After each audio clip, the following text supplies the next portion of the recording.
Egunon, barkatu atzerapena.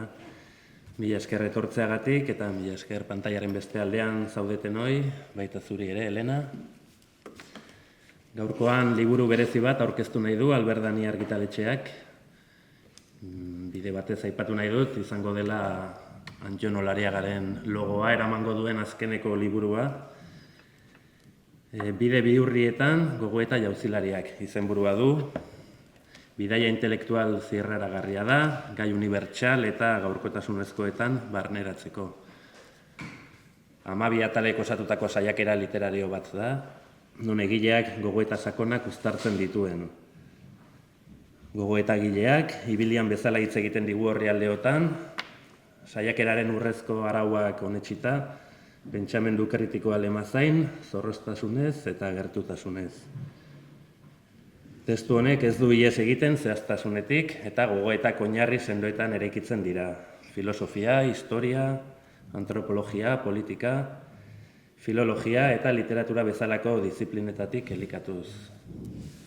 Ez da diskurtso lineala, irakurlea bide bihurrietatik eramaten duen pentsamendu ibilaldia da.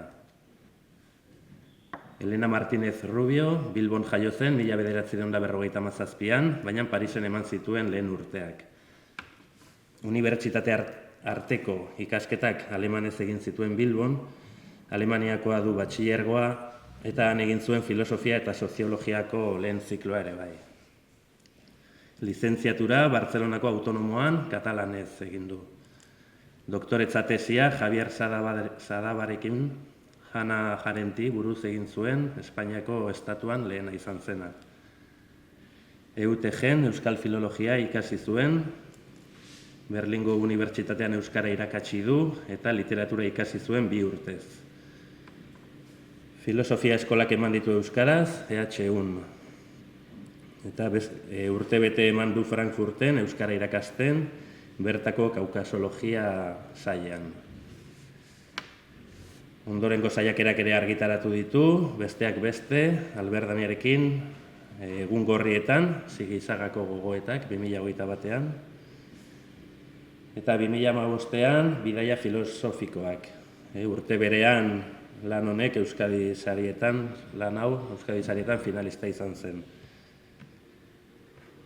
Bereak dira ere bai, Jactaos vosotros eta Un pensamiento a la intemperie. Eta hiztegi gintzan euskara alemana hiztegia eratu du. Poesian ere bai, aritu da, Vivíamos a la vuelta de la esquina, non lan honekin Pasaia hiriko lehen saria lortu zuen, 2010an. Eta Berria, Gara, Jakin, eta beste hainbat euskal argitalpenetarako artikulugilea, irakaslea eta itzultzailea da. Elena, konta iguzuen lan honen abiapuntua edo kezka nagusia? Abiapuntua izan zen, Alberdaniako aurreko liburua aurkeztu genuenean, hemen ere bai, duela 4 urte, Jorge Jimenezek esan zidan, amaituta gero, ea ez nuen gogorik beste bat egiteko antzekoa testu batzuk osatua, eta orduan hasi nintzen pixka bat pentsatzen, neukeanarekin eta testu berriekin eta beste zerbait, beste liburu bat egin nahian. Hori izan zen pixka bat, abiapuntua, baina gero ja bideak asko bidean badakizu denetari gertatzen da, beste gauza batzuk egiten dituzu, eta bai. Eta, agian azalduko dut, zertaz den bakoitza, ez dakit, segurazki ez da gongo aztiriko, baina egituraz, antzekoa da, aurrekoaren antzekoa da, baina konturatu naiz, askoz ere luzeagoa dela testu bakoitza, eta gutxiago direla aurrekoan baina. Orduan, bai da pixka bat ezberdina. Hau ez da bestea bezain harina edo ez dakit, pixka bat. Orduan, jarri dut hasieran eta bukaeran jarri ditut bi izteko gaia, bi testu daukatenak zer ikusirik bueno, nire, ez dakit nola esan, abia puntua hor da, arbasoak, nire arbasoak Berraiton, eta ez dakiz, ez asko zurrutiago, baina baita ere gero, hori izan da abia puntua kokatzea euren gandik jaso dudana, edo gehiago dakidana, edo alako pasadizo batzuk, kokatzea testuinguru politiko, historikoan, txikitan entzuten dituzu gauza asko, eta ez diezu jaramonik egiten, edo ez dakiz, gero konturatzen zara, ez direla ezerrezatik sortu, ez, baizik, ez dela gure etxeko zerbait, baizik, testuinguru badagola atzean, baina ez neukan testuinguru hori etzen errezaz, etzen, historia irakurriko dut, garai horri buruzko, ez. Bata izan da, ikertu behar izan dut, nola aitonak beti esaten zuen, gure etxean, gure amonaren etxean egon zen, ja, 19. mendean gaude, egon zen Pere Galdós. Eta Pere Galdós zergatik egon ote zen amonaren etxean, eta bai, eta dakizer. Badiru Pere Galdósek izan zuela garrantzia gure aitonaren etxean, ez? Orduan hasi nintzen, Berraitonaren etxean. Hortik ikertzen, eta bai Pere Galdósek gazteleraz, noski, idatzi zuen testu bat, izena daukana, Ciudades Viejas, hiri zaharrak. Eta hor agertzen da nire Berraitona, ez? Eta honek lagundu zidan, irakurri nuen, berak nola egin zuen topo nire Berraitonarekin, nola Pere Galdósek lagundu zion. Hor, hasi nintzen ulertzen zergatik ziren etxertakoak horren eskertiarrak, esate baterako, ez?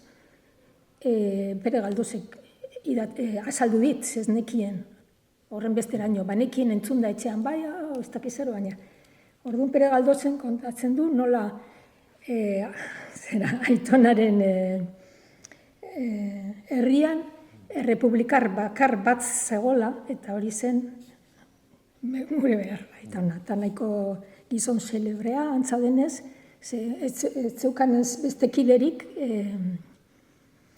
ez dut dena kontatuko, baina familia osoa baita ume txikiak ere sartu zituen berak sortutako monarkiaren kontrako elkartean, ez? Eta, ez dut dena kontatuko, baina gertatzen da, joan naiz Morizkoen garaietara, ze hori bazen zerbait etxean entzunda neukana, gure familiak zeukala ze ikusirik Morizkoekin. Orduan kokatu dut hori bere testuinguruan, Karo Barojak idatzi du asko Morizkoei buruz. Orduan hori dena agertzen da testu batean, askoz gehiago ere bai. Eta zer gertatu zen, aitona bidali zutela ona soldaduzka egiten, eskondu zala amonarekin hemen Donostin, eta ez zela inoiz itzuli bere herrira, Gaztelan, hemen ikusi zuen jende ezkertiar gehiago zegoela. Edo beste mugimendu bat, beste maila bat, beste... Orduan, olertzen dituzu garaiko gauzak bestera batera. Zergatik etzen itzuli bere herrira, familia desagertu zelako, gerra garaian denek alde egin zutelako, eta holako gauzak. Horrek balio du, pixka bat, abia puntu gisa gero Morizkoen deportazioak, Morizkoen bizimodua garai batetik aurrera gogorra izan zen, eta noraino eta noiz arte heldu zen Morizkoen bizimodua, 19. mendera arte gutxienez bai, nik hori daki zuzenean, ez? Bate daki gehiago, baina. Horako horren inguruko hausnarketa bada, azkena. Eta lehenengoa berriz, horrek ere badu zerikusirik beste aitonarekin amaren aldetik, baina abia puntua izan zen erakusketa baterako eskatu zidaten uraren inguruan zerbait idaztea, Gero testura erabili zuten erakusketan, baina ez zuten argitaratu. Eta orduan hartu nuen eta osatu, eta hori da hemengo lehenengoa. Ur lurtsua, lur urtsua, harriak, ilobiak. Eta horri berriz izan zen, esan ziaten, uraren inguruan zerbait, eta uraren inguruan, eta bai, ematen du, ez dakit, besterik ez ura, eta zan nuen, ez dakit zer idatzi, eta gero, egun, batean, etorri zitzaidan ideia baino oroitzapen bat, nola aitona, olatu batek bota zuen itsasora, eta holan hil zen, itota. Eta hori txikitan bizi izan nuen, eta batez ere unkitu ninduen bere garaia, bai bera haren eriotza, baina baita ere nola inguruan danak zeuden hain kezkatuta gorpua ezin zutelako berreskuratu. Eta nik txikitan esaten nuen, eta gorpua hilda badago, hilda dago. Eta hau eskatu zidatenean uraren inguruan, lehenengo aldiz hasi nintzen, horri buruz pentsatzen zer garrantzia daukan jendearentzat, nola hortzi ez dela gauza bera lurperatu eta urperatu. Lurperatzea da, lurperatzen duzunean, bintza jendea normalean lasaiago gelditzen da, baina urpean badago norbait zeozer sinestroa da, edo ez dakiz zer den, eta hortik abiatuta idatzi dut, behar bada zentzu antropologikoa, bai literaturatik adibideak hartuta, zer den, bai, jende askorentzat lasai gelditzea, hiletak, nola baita ere Euskal Herrian lehen, ni txikian itzela, norbait erretzea, gorpua erretzea oso ezoikoa zela, eta ez zegoela ondo ikusita, eta gero nola aldatu den hori, arrazoi desberdinengatik, ez? Eta orain behar bada oso, bai, ez dakit arruntena den, baina errautsak eta hori arrunta da. Nire baitan ez du horrek inoiz garrantzirik izan, baina ikusten dut beste hongan daukala garrantzi izugarria oraindik. Eta orduan, kanpotik behiratuta zentzu batean, eta gero haurtzaroko oroimen horrekin batuta, idatzi ditut horri asko. Bai, beste kulturak aipatzen ditut, ze denetarik egon da munduan zehar, ez, ohitura bat historian zehar, ez dakit zer egin norbait hiltzen denean, ez. Eta, hori dira bi hasierakoa eta bukaerako bat. Bestalde ez duzu erantzun errazik eskaintzen, galderak irekitzen ditu, eta irakurlea pentsatzera edo hausnartzera gonbidatzen duzu, ezta? Bai. Diskurtso kritikoan parte aktiboa bihurtuz. Hori... Bai, nahi nuke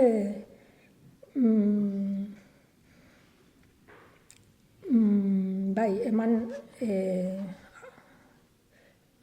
behar datu asko edo bibliografia handia edo toki askotatik hartutako gauzak nik horrela egiten dudalako lan batetik, baina bestetik pensatzen dut norbaitek ikusten badu danatzaio interesatuko, baina behar bada topako du zeo zer hildo horretatik ikertzen jarraitzeko, ez?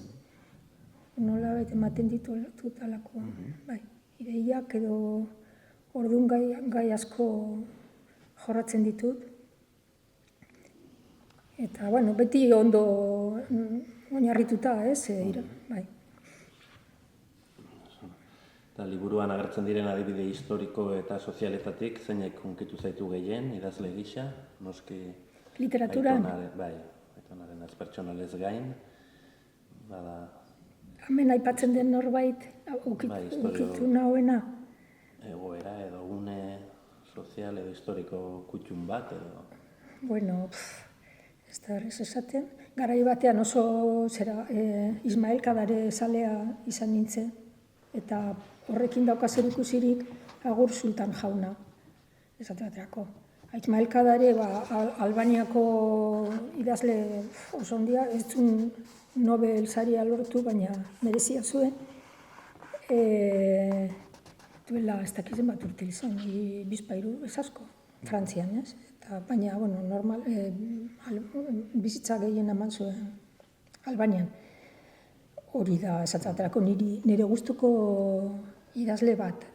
Ez delako zera historiko hutsa da, bai, oinarritzen da askotan tradizioa, Albaniako tradizioetan, baina hortik abiatuta jotzen du pixka bat surrealismora edo oso berezia da. Bai. Eta bestela jende asko aipatzen dut bertan, ez?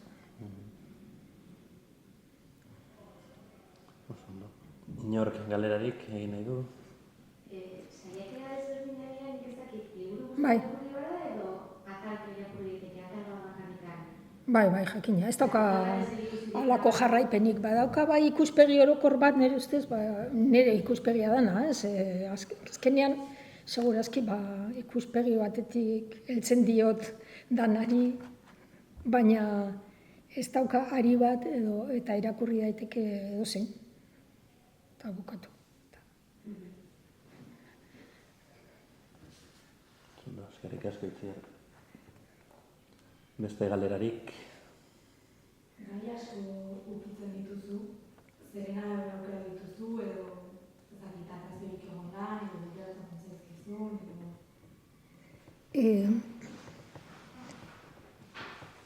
Aukeratzen ditut, ez dakit nik irakurtzen ditut historioak bizitza osoan, eta holan batzutan da aukera bat, bai bilaketa bat, ez? Morizkoak eta bai Euskan Etxean liburuak, baina aspaldin irakurriak, orduan esan, morizkoi buruz gehiago ikertu behar dut, baina ez behar dut, baizik gaiak berak eramaten nau eta interesatzen zait, eta ezin, nire ustez hau horrela izango zen, baina oinarritu behar dut egiazko zeratan, eta orduan irakurtzen dut horrekin zer ikusi daukan zerbait, eta horrela egiten dut aurrera, baina gauza asko baita ere etortzen zaizkit inkonsientetik, ez, bapatean, hau irakurri nuen orain dela 40 urte, eta zer ikusi handia dauka, eta berriz ateratzen dut, eta holan sortzen dira, ez du plangintza bat egiten, idatziko dut, ez dakit zeri buruz. Izaten ditut arrazko hortik, badaude 1000 gauza, baina ez naiz iristen dena gauza guzti buruz idaztera, baina gero oharroien tada jotzen dut batzutan, esaten dut, honi buruz idatzen nuen zerbait bat hartuko dut, holan sortzen da. Baina arazo berezirik esan nahi duzu bibliografia lortzeko edo? Ez, gero ikusten baita bibliografia zabala dukezula, Bai. bizitza guztiak, Bai, hori da. Eta gero bai batzutan, jakina, interneten behiratzen dut, aurrera badaukat liburu bat ez dakit noizkoa, baina bitartean gerta daiteke hor agertzen diren datu batzu ez izatea gaurkotuak, orduan interneten behiratzen dut.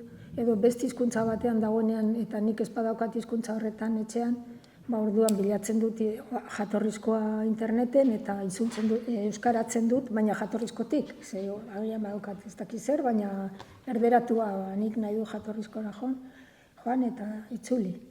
Eta horretarako oso baliagarria da, hizkuntza desberdinak ikasi ditut bizitzan zehar eta erabiltzen ditut asko horretarako.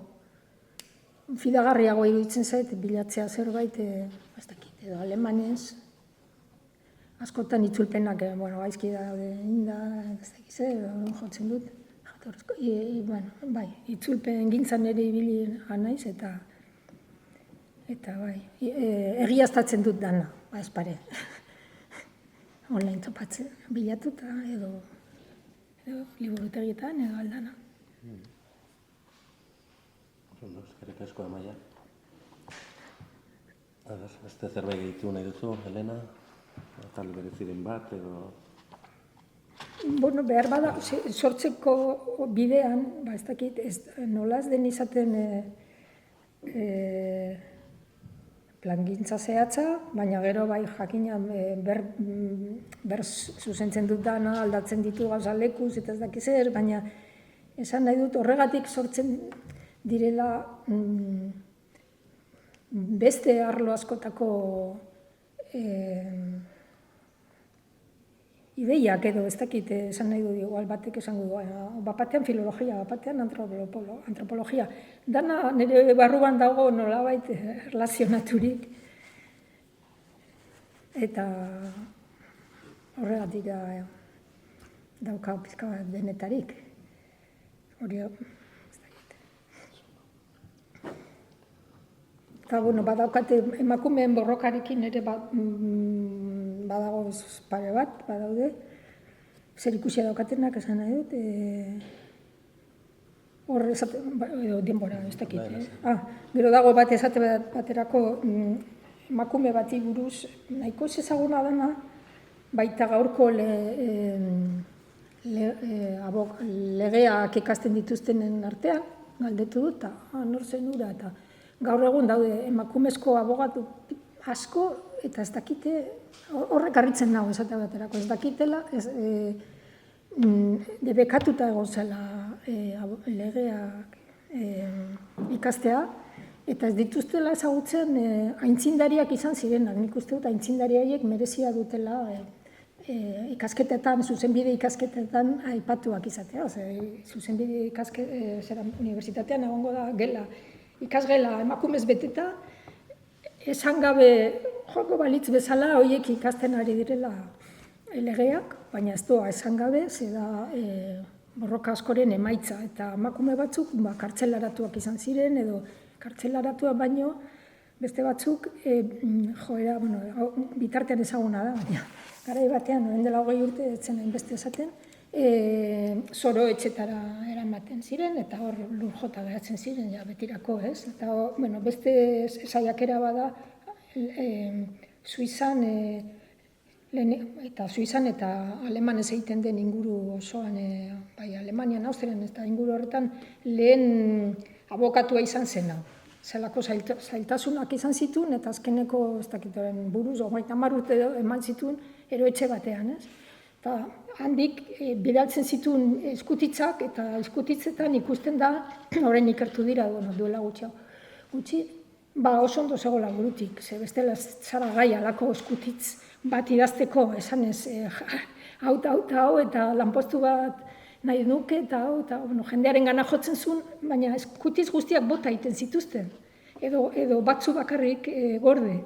Orduan ez ziren iristen, behar zen tokiraino, ez ziren iristen eskutitzak, eta alan hil zen barruan, psikiatrikoan, zorotzat hartuta, ez? Komatxoen artean, haiko tragikoa. Eta baita ere da, azkena, interesgarria, ze feministen artean ere egoten ziren iskanbilak, eta hori bide batez esaten dut, ez dugu gure burua beti bakarrik biktimatzat hartu behar, ze guk ere egiten ditugu gure hankasartzeak, eta batzuk baztertu egin zuten emakume hau, ez zelako eurek nahi zuten bezain politikoa, gero ez zelako ez dakiz zer, eta azkenean izan zituen bere buruaren jabe izan nahi horrengatik, azkenean jende guztiarekin izan zituen zailtasunak, baita feminista batzukin ere, eta horregatik, momentu batean, porrote indageratu zen, eta aprobetsatu zuten eroetxera sartzeko, eta etzen irten. Aprobetsatu zuten, ez feministek, baizik, sistema patriarkaleko zerak, baina aprobetsatu zuen, ez. Baina danak izan zuen bere garrantzia berarengan, baita bai feministen jarrera, bai, zera ez, matizistena. Bueno. Ondo. Horrela, gonbidatzen zaituztegu, liburua irakurtzera, eta... Atalka. Bide bihurri hauetan, murgiltzera, eta... eskerrik asko, berriro ere, etorri zareten hori, eta... ondo izan, eta ondo bukatu urtea.